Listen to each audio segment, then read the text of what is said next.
పశ్చిమాసియాలో కొనసాగుతున్న ఉద్రిక్త పరిస్థితుల నేపథ్యంలో భారత విదేశాంగ మంత్రిత్వ శాఖ ప్రత్యేక కంట్రోల్ రూమ్ ఏర్పాటు చేసింది.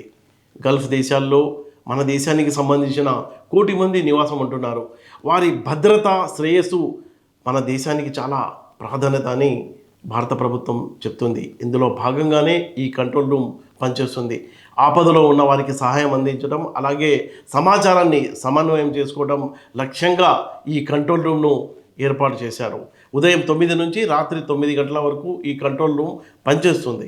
ఇరాన్, అమెరికాల మధ్య జరుగుతున్న వార్ నేపథ్యంలో భీకరమైన దాడులు ఇరాన్పై అమెరికా చేస్తుంది. ఈ నేపథ్యంలో టెహరాన్లో ఉన్న భారత రాయబార కార్యాలయం అక్కడ ఉన్న మన భారతీయ విద్యార్థుల్ని సురక్షిత ప్రదేశానికి తరలించినట్టు విదేశాంగ శాఖ తెలిపింది. ఈ సందర్భంగా అందుకోసం ఎవరికైనా ఏదైనా హెల్ప్ కావాలైతే టోల్ ఫ్రీ నంబర్ను కూడా ప్రకటించింది.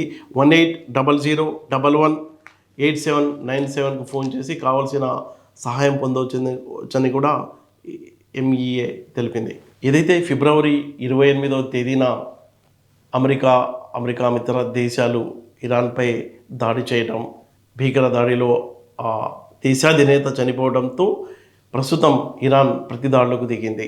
ఇజ్రాయెల్తో పాటు యుఏఈ దేశాలపైన, బెహ్రెయిన్ పైన, అలాగే సౌదీ అరేబియా, కువైట్, జోర్డాన్ దేశాలపై కంటిన్యూగా ఇరాన్ ప్రతిదాడులు చేస్తుంది. ఈ దేశాల్లో ఉన్న అమెరికా సైనిక స్థావరాలనే లక్ష్యంగా చేసుకుని ఇరాన్ చేస్తున్న దాడుల నేపథ్యంలో ప్రస్తుతం జరుగుతున్న పరిణామాల్ని భారత ప్రభుత్వం చాలా నిశితంగా పరిశీలిస్తుంది.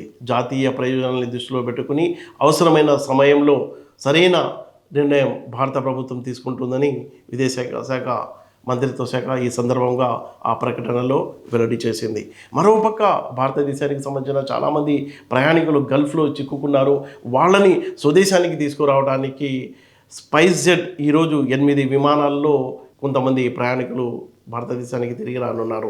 ఫుజైరా నుంచి ఈ స్పైస్ జెట్ ఈరోజు 8 విమానాలు రాబోతున్నాయి. ఢిల్లీకి 4, ముంబైకి 3, అలాగే కొచ్చికి 1 విమానం రాబోతుంది.